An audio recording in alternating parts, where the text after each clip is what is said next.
All right. Hi, everyone. Um, I'm Greg Heller LaBelle of the Colony Meadery and Muhlenberg College in my side hustle. And Jason, say hi. Hey, I'm Jason Sleeman with United Community Bank. All right. So we're doing a quick talk on money in the time of COVID, which we've titled "How to Talk to Bankers, Investors, and Other Rich People." And this is mostly we've seen a lot of comments in the group and a lot of questions just in our own personal lives about how to start and have conversations about getting lending or investment and things like that. And it's one of those worlds that kind of when you're in it, it doesn't seem that complicated, but when you're not, it seems very opaque. So we're just going to try and shed a little bit of light on how you want to approach these conversations, not really get into the nitty gritty of business planning, but just ways you want to think about structuring and managing them and starting them. So the number one thing that I think, we talked about is that when you're meeting with anyone, whether it's a lender or an investor, about, getting some money for your project, for your brewery, for your business, you're meeting with them. They're meeting with you because they want to give you money, right? They have it there for it. They're not taking that meeting if they're not interested. And they're just sort of normal people for the most part, whether they're bankers or whether they're very, rich people with some money to invest. They're just normal people that have this thing that they have to do, which is spend or invest or lend a certain amount of money. So they're not like, I've just seen people really kind of mess up banker meetings by acting like, the person they're meeting with is, mystical wizard. And while Jason may have magical powers, you don't need to be intimidated by him. He mostly uses those to affect basketball games, is my understanding.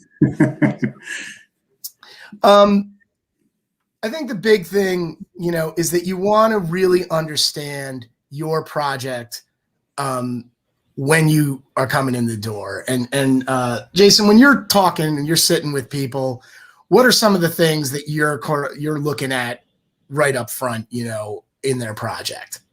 Yeah, so I can use a good example from yesterday. I had a guy who was referred to me, and someone basically said, he's interested in starting a brew pub, is what they said. And I said, all right, well, that's a pretty interesting prospect. And so I got on the phone with him and basically said, well, tell me what you're looking for. And he said, well, originally I wanted to just open a tap room, but the city that I'm in won't allow me to do that. So now I think I'm going to open a brew pub.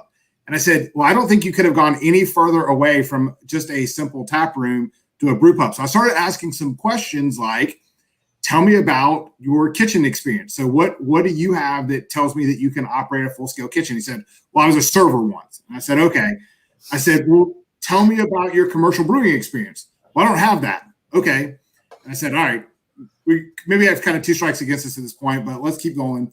And then the third was, tell me about the equity that you think you can bring to this. And he said, well, I have just a really small amount of money at this point. And so one of the things that I discussed with him after looking at the kind of the location, the beer, and the people part of it, I said, I don't think you necessarily have the people to do what you want. And it doesn't sound like that's what you want to do either. He doesn't really want to operate the manufacturing and the food service, but he's saying my location that I want to be in won't allow me to do what I want to do. And so he had two choices: either say, can I move, or should I do something different? And I really told him, I said, look, I don't think you want to get into being a brew pub, right? I don't think basically you wanted to offer someone else's beer on tap and just kind of have a cool tap room. And what you're going to get into is a requirement, at least here in Georgia, you have to have 50% of your food your sales come from food. You have to have really good beer, or you're going to have a really big problem. And oh, by the way, I don't think you can do this project for less than $1 million, and it doesn't fit within the little small budget you're looking to do. So that's a lot of the conversation. You talk about not being a scary person. That conversation was about 40 minutes, and it was really just me trying to help guide him into the right direction and right place and say, there's two choices. You can either hire a bunch of people that will go along with it. So you need someone to run your food, you need someone to run your manufacturing. And oh, by the way, you probably need about another 100 to 150,000 than what you have right now. Or you can, maybe relocate and do something like that. So I think that's where, it was a conversation about money. It didn't feel that way probably to him. But that was really what we were talking about, is how do we best handle the money side of him operating a new business. Yeah. And whatever your project is, you really do want to, location is it's the third part of your licensing, but it's the first thing you want to nail down, because if your municipality or your county or whatever has rules, you need to know those going in. If they don't want you there, you're not going to open there. That's just how it is. So you know, having that discussion ahead of time. I mean, again, Jason's nice. He'll talk it through with you. But this is also something he could have done on his own, is sat there and said, all right, well, what are our options on location? You know, if the city requires us to do food, and I do not want to run a restaurant because I don't know how to run a restaurant, what else could we have done? Can we move outside the city? Can I find a restaurant partner? And now when I'm sitting down with Jason, I'm saying, okay, we have this location in the city. We have this partner on board to do the food. You know, we're bringing the beer to the table. We think it'll be a good partnership, and here's why. It's just a different meeting, and you're going to have a much more productive conversation rather than, you know, maybe going through some stuff that you could have thought about beforehand. You also, whoever you're meeting with, you really want to think about, you know, your audience. What are they trying to get out of this? And you're going to approach that differently, depending on who it is, whether it is, you know, an angel investor or a banker, or whether you're doing a friends and family round and you're raising money from them, you know, and those things have different kind of long-term trade-offs. And so you want to think about what your ongoing relationship with those people is going to be like, depending on who it is.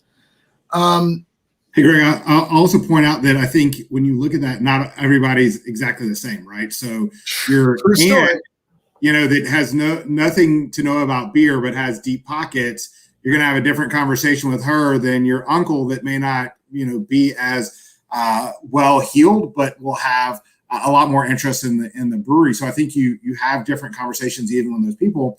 And then bankers aren't all created equal, right? There's a lot of bankers. There's hundreds and thousands of us across the U.S., but you know, some are focused on private wealth, and some are focused on, you know, franchises, and some are focused on, you know, real estate. And so having those kind of conversations, you know, if you have to say, hey, how do we talk about, you know, if I don't understand what a barrel is, and I don't know what a sixtel is, and I don't understand what those kind of things are, my conversation is a lot different than, you know, having that discussion about, you know, a margin with distribution or on-site sales, or, you know, taproom sales, right? So I think that's the other part that you need to understand as you look at the audience, is who you're talking to, because it's going to shape how you talk to that person. Yeah, I mean, and if you're talking about things like investment, you know, if you're talking to a banker like Jason, I mean, you may have, I mean, if it goes well, you're going to have an ongoing relationship with Jason. You're probably going to talk to him a few times a year, probably every quarter, let him know how things are going. If it's a family member, you're going to see him possibly very often. There's different kinds of risk there, right? You know, that goes south. You got to look at him every Thanksgiving and be like, ooh, I lost your money. That's tough. Like, you know what I mean? Or if they got feelings about how your last Imperial Stout turned out, you know, are you prepared to tell them to shut up? Things like that are just, it's a different type of way of approaching these conversations. These are just some types of different people you might ask for money. Obviously, we talked about friends and family. Now, we in the industry, we use a very unkind term that is dumb money, which basically means someone who doesn't know anything about the space, you know, the industry or what you're doing, but they have some money and they just like to invest it. A lot of times friends and family falls into that category, though sometimes not. Sometimes they do have some experience that's valuable. Angel investors are just general kind of people with a bunch of money. Again, sometimes experienced and have an area that they care about. Sometimes just a doctor, a lawyer, someone who's amassed a certain amount of wealth and wants to invest in something small and concrete in the community. You're not going to talk to equity investors and institutional investors all that much unless you are doing a very, very specific business model. But you've got bankers, you've got government lenders, and then there are private lenders. Sometimes, you know, friends and family, rather than being an equity investor, will lend money. You know, they're willing to be a private lender.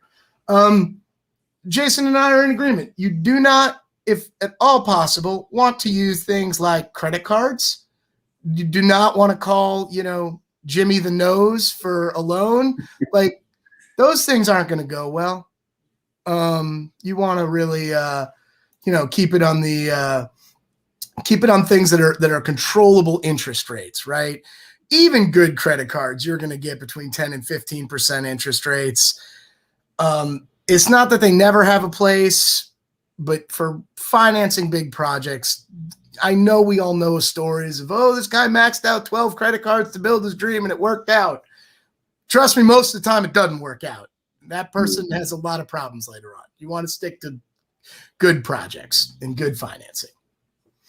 And if one of the things that I would also note when you go back and you're looking at those investors is when you're looking at kind of the right side of the screen where it was more of the banks and the private investor or the banks and lenders, they're going to have, and this is not my legal advice, and this is the only part of the toe that we're going to go into that. When you look at that right side, they're all going to have bank documents, and they're going to have, the SBA is going to have their document, the credit card's going to have that. I would suggest that when you talk to the left side, that you'll have some, especially like an equity investor and an institutional investor, they're going to have documents too. But don't forget about those kind of top two and making sure that you formalize how you deal with those. I can talk anecdotally about a project that never became because grandfather was going to give a large sum of money. And unfortunately, grandfather passed away before the transaction happened. And the nieces and nephews and everyone else said, there's no way we're giving you that money now. And if it had been formalized, there probably could have been a lot more of a leg to stand on. So just because they're friends and family, kind of like Greg was talking about earlier, you want to make sure that you have some kind of formal part of it, because the bank's going to want that too. If you have, if you're mixing this, I want to understand that there's some kind of capture around what does friends and family look like? What is the percentage they're going to have? If you run out of money, are you coming back to me, or is there more friends and family money that you can go back to? So just don't take the informality of friends and family and some of those angel investors and leave it informal. It really needs to have some formality to it, so it kind of partners together. So no matter where your source of money, as we look at these groups of people, it needs to have some formality, at least, something scratched on a piece of paper. And if you've got an attorney working on your, formation and everything else, this is probably in their wheelhouse to at least opine. It may not be the final. They may have to bring someone else in, but they can at least give you some initial thoughts on it. And for a lot of, I would say for the majority of projects that I see in this industry, it is a mix. Right? For that initial equity, you are going to friends and family and angel investors, and you're going to a banker, and so it's good if you can to kind of have, especially if you're going to have a primary lender that's financing your project, talk to them first about the structure of that. So for example, there's different ways to structure friends and family investment. You can do convertible debt. You can do, different kinds of equity. The thing about equity is that they're the first, if bad things happen, people come after equity owners. The people who are coming after them are the lenders. So it's better to be a lender than an equity investor in general, but there's a limit to how much you can do of that. So you want to have those talks about how those things are structured up front. Just also so that you're not having awkward conversations with your friends and family about what their expectations were, that they were going to be a 12% owner of your brewery. And they thought that meant they were going to get to, determine how many IPAs you made. And you really thought that meant they were going to be an awfully silent partner. Better to just have that in writing. Talk about the different projects and the different kinds of projects. And Jason can expound on this. But, when we're talking about different levels of risk for the people giving you money, there's nothing higher risk than a new venture, that doesn't have anything as far as history behind it. And there are ways to ameliorate that. Obviously, Jason's funded a number of new ventures, but it's different. Whereas, the thing that's going to be the sort of easiest lift as far as getting money is expanding something that you're already doing that is already profitable, right? Even on a small scale, let's say COVID has forced you into you weren't doing a lot of canning before, but now you are, and you've started this direct-to-consumer business, and you just saw Julia talk about boosting that, and you really think there's a there, and this is a profitable part of it, and you'd like to expand it. That's, generally speaking, an easier sell. To say, I want to take this thing that makes money and make it bigger, than to say, I want to do this new thing I've never done before, right? It's just it's a tougher thing to do. Same thing if you're going to change models or add a new business line that you haven't done before. Money for operations is very, very difficult to come up with. Things that don't have collateral behind them. Don't have a building, don't have equipment, things like that. Jason, when you're looking at projects now, what are you seeing a lot of, and what do you want to see a lot of? Yeah, and so with both of these, a lot of it is what can I touch and feel, and how do I understand this, right? So when you talk about the profitable ventures already, I've got tax returns that say these people made money, they paid taxes on this money, and I have a historical to go on, right? Or we had this track record in year one, we sold 250 barrels, and now we've sold 750 barrels, and now we're 1,500 barrels. And you're telling me that if we add this canning line or we do something, we're going to get 3,500 barrels, right? That's really easy to kind of be able to pinpoint that. And when you look and say, hey, can I just punch out through a wall and we're going to add more tap room, or we're going to build a deck and that's going to give us a bunch more outdoor space, and we happen to be in a really sunny, awesome environment near the beach, and that changes our model, right? What are you able to do with that? The inverse in this, I think, where everyone kind of stumbles, right? Because if you're expanding, you probably borrowed money before, right? So that's one of the things you kind of know you're going back to the well. So unless you were just wealthy round one and then you've run out of your wealth, because you've heard that joke, how do you make $1 million in owning a brewery? Is to start with two. If that's kind of what you did, is you started with a bunch of money, and time has gone on, that on the higher risk new venture side, a lot of times that is being uneducated is probably not a great word, but being not as well rounded as you could, right? And so the other issue that you run into on the higher risk side of this is with a brand new startup, there's a lot more weight put on you as an individual, right? So as an expansion, we're putting a lot more weight on your historical cash flow and the equipment you already have and things like that. On that brand new venture, if you've got, just two pennies rubbing together to your name, and there's no parachute if things go wrong, that really should scare your personal investors, but also does scare the bank, as an investor / debt provider. And so, when you look at a new venture, it is a lot more about what do you bring, right? So what's your pedigree as a brewer or operator of a brew pub? What do you have from a actual practicality? What is your investment? What are those kind of things? And so those are the kind of things that you end up seeing on the new ventures, is a lot more leaning on the individual as opposed to the business. A note on the expansions and you mentioned tax returns.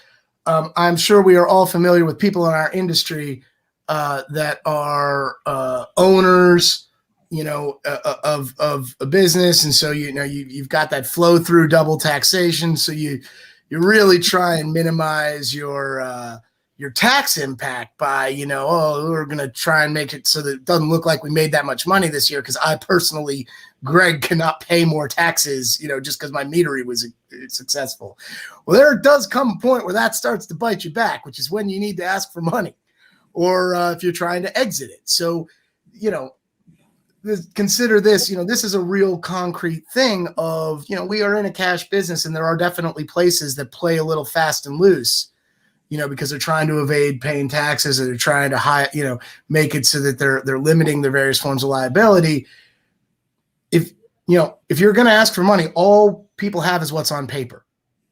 And that's also true if you're trying to sell your brewery, right? I've seen people try and sell businesses, and they say, oh, well, this isn't all the numbers, because it's a cash business, and what am I supposed to do with that? Like, oh, okay. You're just telling me it's worth more than what it says it is. It's tough to do much with it.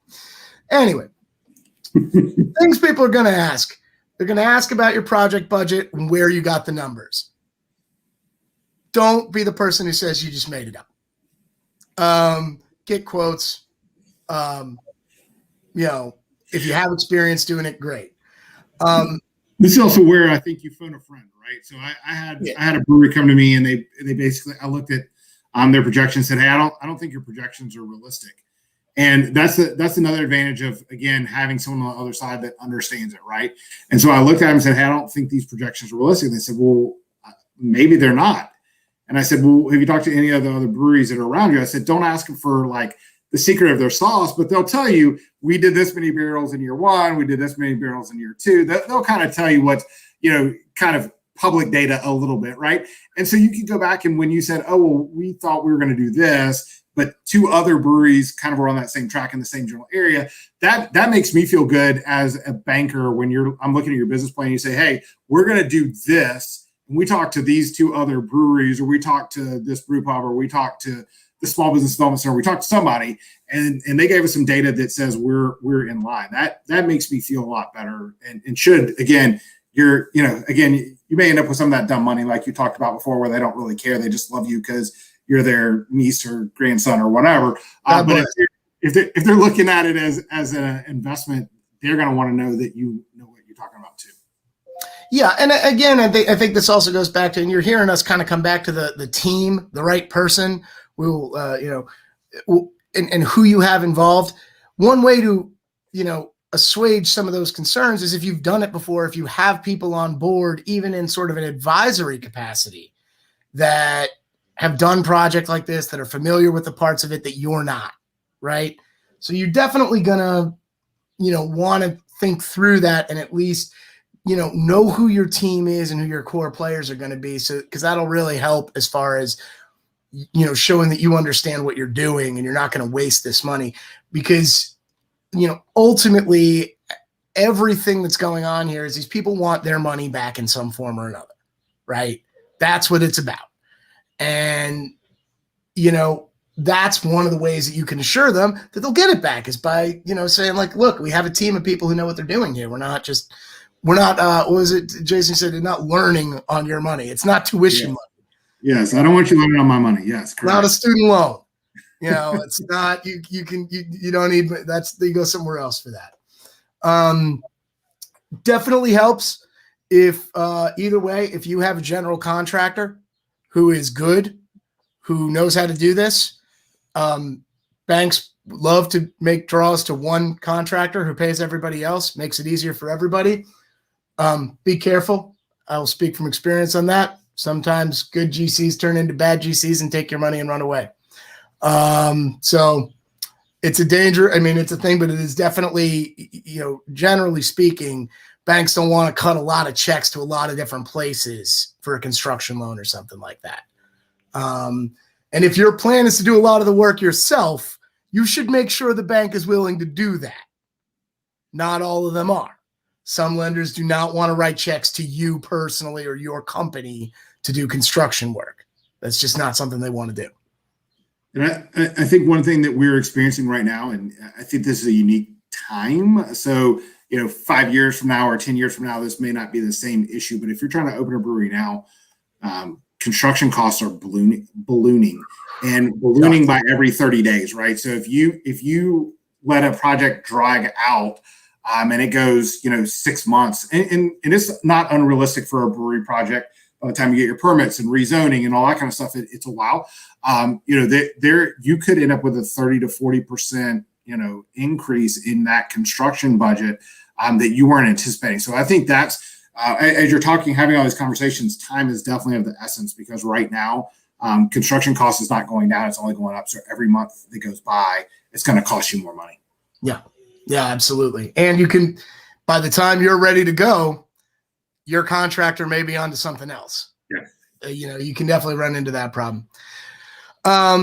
Just to kind of hit some of the points, it's weird to talk about it in terms of like faux pas and stuff like that. But I do think it really helps if, when you're going to the meeting, you've done your homework and you're having a meeting and you understand that, the person is taking their time to meet with you, and you can go in and say, here is what I have.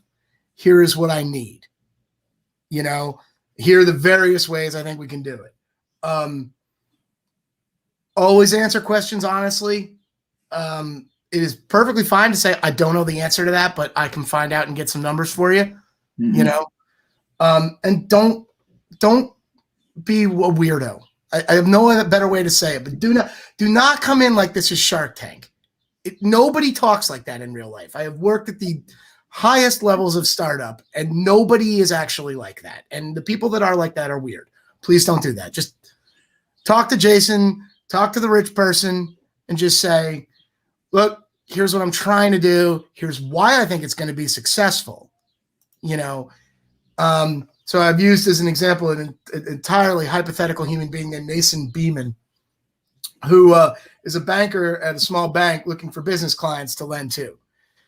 Think about what he's doing in his day, right? And the number of people he's talking to, the number of people that are asking him for money, and he's got to find good projects that are going to clear the bank's underwriting, right? So, yeah, he'll take 40 minutes of his time to explain to you, some different things you might want to think about with your project. But it's a better use of his time, and you're going to have a much more excited Mason if you, come in and you say, look, I've run the numbers on this expansion or this new venture. Here's my team. I'm bringing this to the table as far as equity. This is our anticipated budget. What do you think of this? What are you going to say when you look at this? And then listen to what he says, because by now I imagine Mason knows quite a bit about the underwriting department at his bank and what's going to clear and what's going to be a red flag, right? And what they're going to say to him when he says, I have this client and I want to support this brewery. Because, that is kind of how it goes, right, Jason? Yeah, no, it is. And, when you have those conversations and you have people who consistently kicking the tires, you kind of start, having to figure out how to prioritize, right? So when someone shows up and they have the business plan and they have the projections, they have everything, that becomes a pretty hot, item on your desk. And you're like, how quickly can we work on this? Where the person who's called you 6 or 7 times and they're still, not 100% sure, you're like, all right, well, we're going to help you. But, those realistically, some of those turn out to 2 and 3 year kind of, we talk 40 minutes, once a quarter for 2 or 3 years before something, actually happens. And if it goes that long, the project usually looks completely different. So, again, if you're motivated, they're going to be motivated too, to try and help you get through that. Yeah. My example number 2 is a hypothetical gentleman named Brett Keller, who's put away some money, not millions, but 50, 100, 200,000 outside of the investment portfolio, looking to find a project, just wants to be in the game, right? Loves craft beer, loves the industry, understands this is not a low risk investment, right? What does he want out of that money? It's going to be a little different than what Jason's underwriting department wants, maybe. Might want a project that, he can feel involved in, either emotionally or, maybe he says, maybe Brett is a guy who's like, I miss, doing some of the management and marketing things. I'd love to help out on that. Then you got to decide, is it worth Brett's money to have him in your ear? You got to think about those things, but it's just different. And you want to kind of structure what you're talking about differently if you're going and talking to them. We got a question here do the people on your team need to be formal partners, or is it okay to have people from different businesses, focuses who've offered to help because they're friends? I think you can certainly, to start having advisors, it doesn't hurt you to have them, to say we have these people who are helping. I imagine there's a different weight put on it if they've got skin in the game, Yeah. So I'd also probably say that, when you talk about so I have this conversation a lot. You'll have someone that has money, but they don't have the skills. And so they say, well, I just really want this brewer to be an employee. And that sometimes is a hard gulp. I can tell you on multiple occasions where you've put a money man with a brewery, a really hot brewer, and they have a argument as the last couple tanks are going in, and the brewer says, fine, go pound sand, and they walk away. And then you've got someone who now has a very expensive, stainless steel collection that doesn't know how to produce any product. And so for us, I do want to see, if you don't have the experience, I want those key employees to have some investment in there, and not just the fact that you guys are going to get angry at each other and go away. Yeah, I have seen that happen to a half a dozen breweries in my area alone. And the reality is now, and especially if your brewer is a partner, is an equity partner, and that's true of any equity partners, you got to have real conversations about exit strategy, right? What are these people getting for their money? Is the brewer buying himself a job? Is she buying herself, is the goal to not be, because most brewers that are at a point where they have some money to invest are also not that far away from not wanting to do the physical work of brewing anymore, right?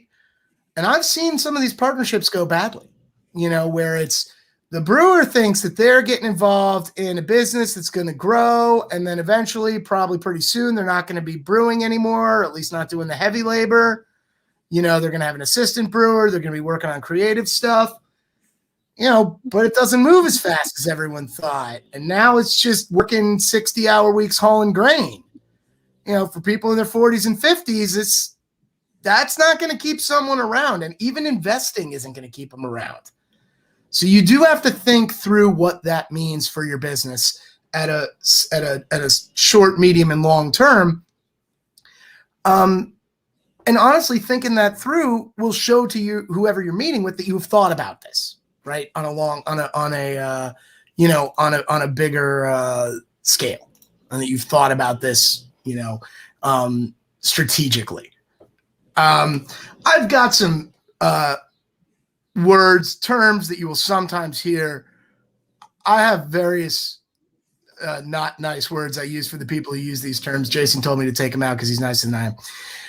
You will hear about de-risking, which is something that sometimes people with money say, which means that they want exactly as much stake, but they would like there to be lower risk, which is not really how investment works. But that's kind of their way of saying, look, I need you to have more concrete money coming in. I need there to be more revenue streams I can rely on. I need there to be more things like that. You will hear the odious phrase, betting on the jockey, not the horse. That is their way of saying they want, if the management team is good and they feel good about that, they don't care that much about the business plan, because the business plan might change and they're just trusting you to change with it.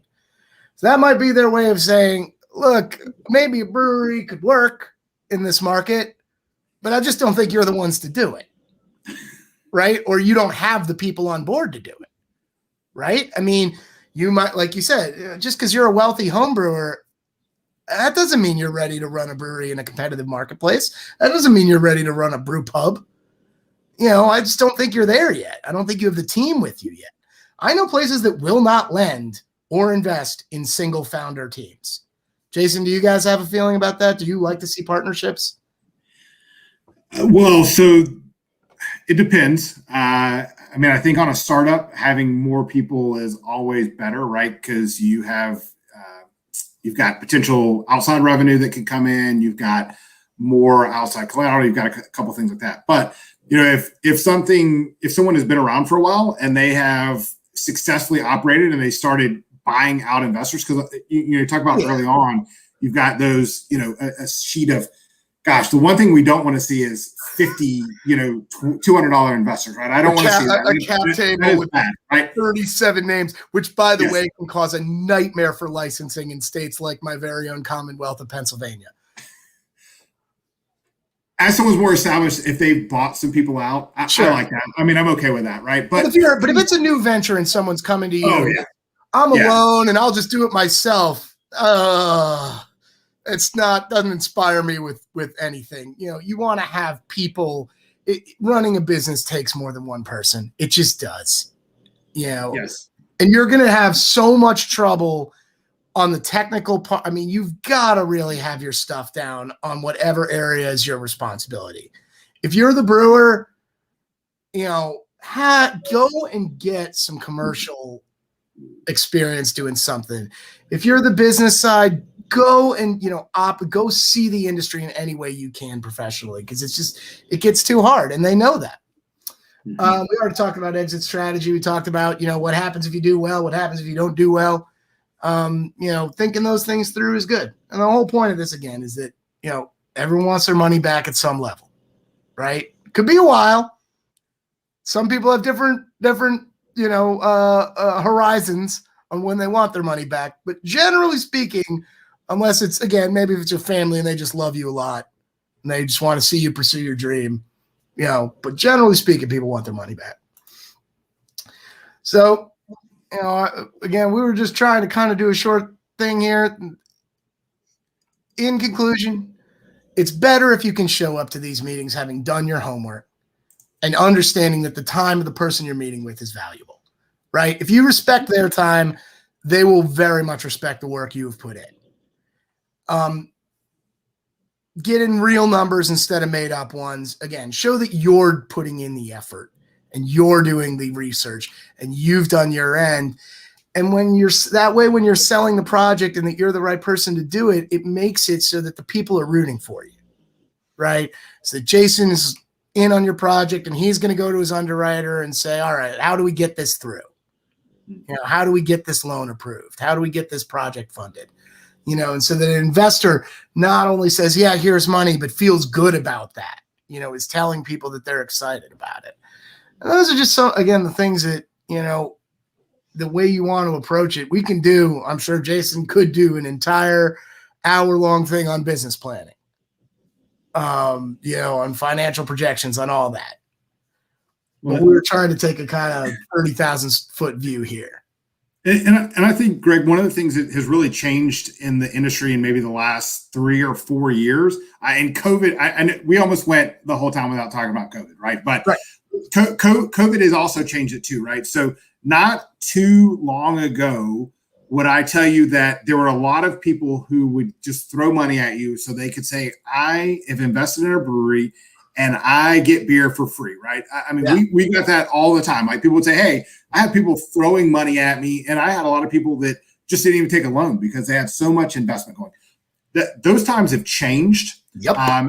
And the investors now look at this as a business decision. So it could be a brewery, it could be a veterinarian clinic, it could be anything to them, right? They don't really care that you're in the craft beverage industry. They are looking for the return of their money that is a smart business place to stick their money, right? And it's not just, hey, this is a cool industry.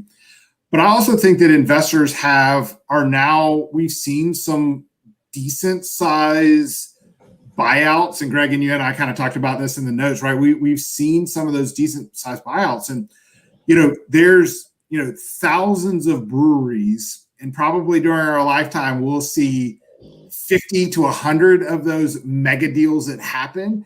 And so and that may be very generous, right? It may be, less than 20 that we see that are, big, 30, 40 million, $50 million kind of deals. Yeah. We've already seen probably close to 20, that are in the tens of millions. And so I think it's just hard to, if that's what your investor thinks they're investing in, I would be very cautious in setting the right expectations with them. That's kind of my conclusion around this is, if that's what they're investing in, they've probably got a pipe dream that you may or may not be able to fit. Yeah, and I think we got to be, when you talk about exit strategy, you got to be realistic, right?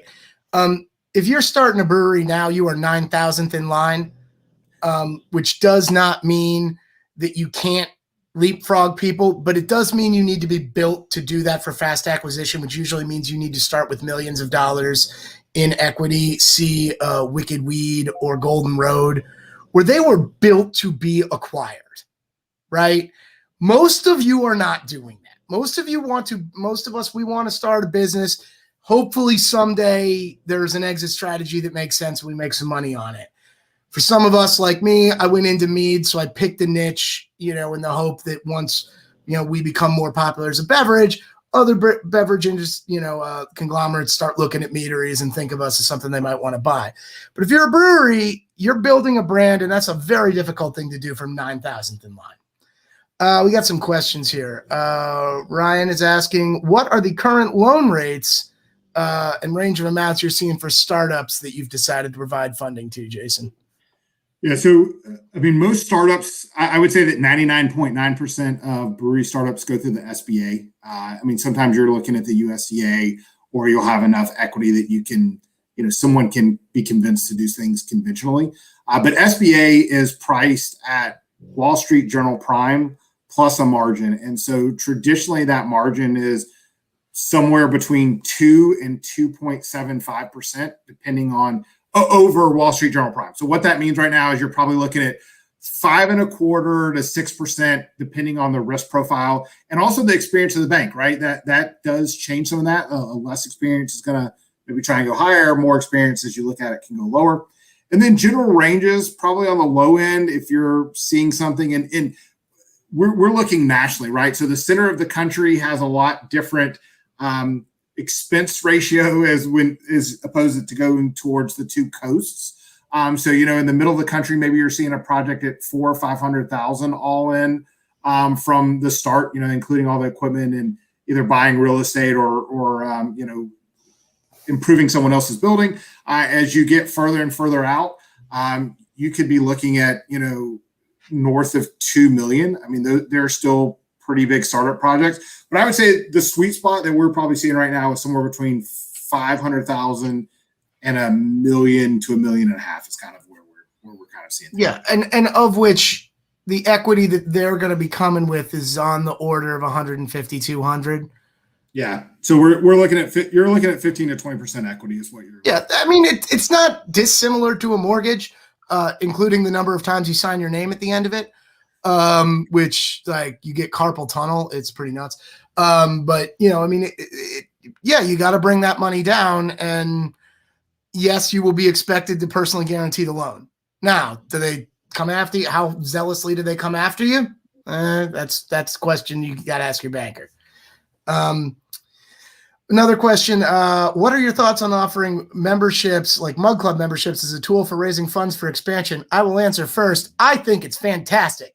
I think the single best way to raise money for expansion is customer revenue. I think the best way to raise money for literally anything is customer revenue.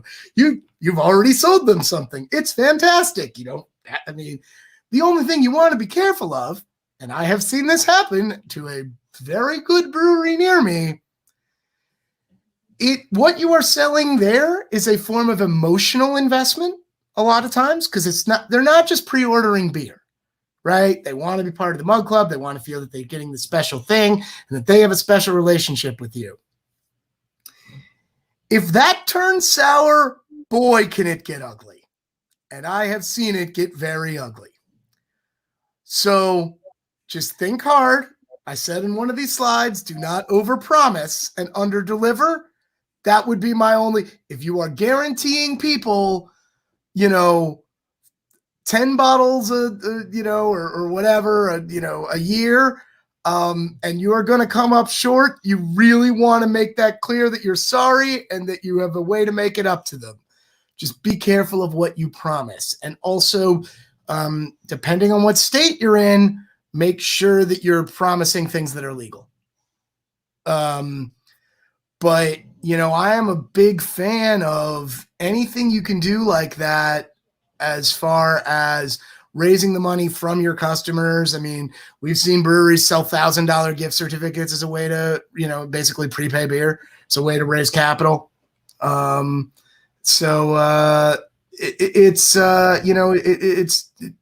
are ways, I love that, but Jason might have a different viewpoint.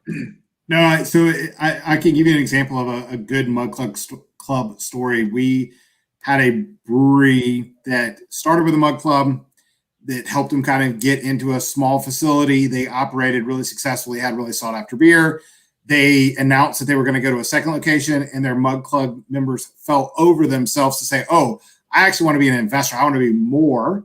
And so they got the second location up and running, and life was good. And they said, well, we think we're going to do a third. And they had even more people doing it. So when you go to your pool of investors, I would tell you that people who can take advantage of a Mug Club are not your Bud Light drinkers, and they usually are not your ones trying to squeeze a couple pennies out.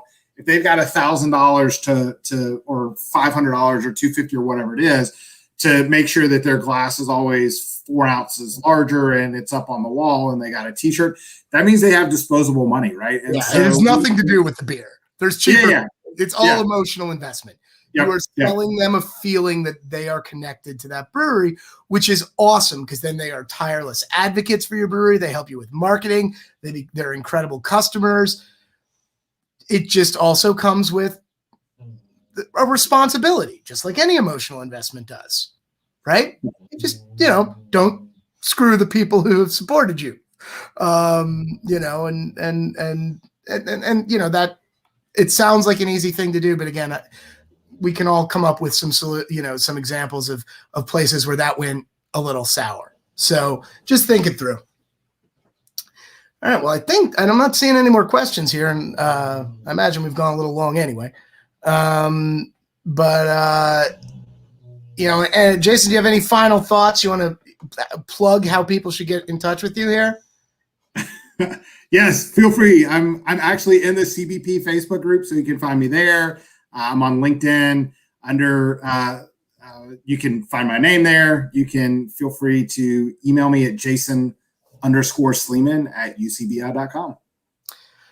One last question. Your thoughts on investment platforms that use a crowdfunding vehicle?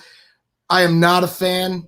I'm a fan of crowdfunding. I'm not a fan of crowdfunded investments for the most part, unless you've really got your financial ducks in a row, right? I mean, it worked for Brewdog, kind of, right? I mean,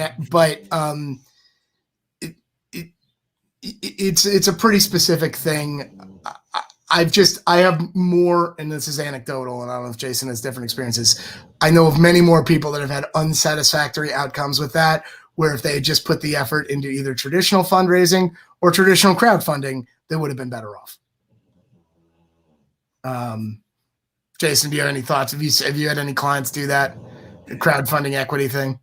It's kind of hard to do it with a traditional bank. There's just so many kind of levers to do, and it takes so long that I really haven't had a lot of them be able to do both. So I've had some that said, hey, we don't have the equity, or we aren't, it really depends, right? So if you can't qualify for traditional financing because you had a bankruptcy, or you've had bad credit, or you have no equity or anything like that, those platforms give you an alternative, but it is going to be a little more expensive potentially, it's reputationally, I've also seen it where if you make a bank mad, they're not going to social media to tell you that you stop making payments. Where if you go to a platform where they found you on the internet, they're happy to go to the internet to leave bad reviews and everything else too. So, I mean, that's not, that's neither here nor there, but when it comes to a bank, if things go wrong, they keep it pretty quiet. Yeah. I think, and you already heard Jason say that the absolute last thing a bank wants to see is a cap table with, 75 owners on it, which is exactly what these are designed to give you.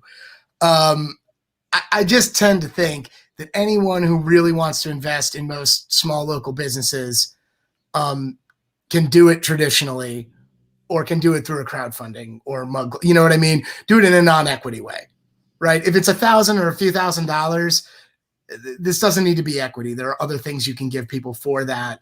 You can put their name on things. You can list them in a founder's wall. You can do all the traditional crowdfunding things. And if they have more than that, then they're a traditional investor, and that's a more realistic conversation. I haven't seen it work in a way that is really satisfying, because I just don't think that's a thing that most people understand yet. And I don't think that it's structured well enough for most people who have, a couple $1,000s to support a small business with. I think they would rather do it, for the most part. They'd rather be a Mug Club member. They'd rather be a founder. They'd rather be, something like that, than an investor where you're getting a K-1 at the end of every year that affects your tax returns and stuff like that. Anyway, that's my thoughts on it, but I'm sure, I don't know, perhaps there will be a future CBP panel on why crowdfunding investment's awesome, and then I will change my mind. But for now, again, in my experience, I just haven't seen it work out that great. All right, guys. Well, like Jason said, I'm also in the craft beer professionals group, sometimes innocently setting off firestorms by asking questions and sometimes chiming in with jokes. But you can certainly get a hold of me. I'm Greg at thecolonymeadery.com. look over a lot of business plans and have a lot of informal chats with people. So I'm pretty much always happy to have the first conversation. But it was great talking with you guys today. And thanks, Andrew and CBP, for putting this together. And hopefully we'll see you next time.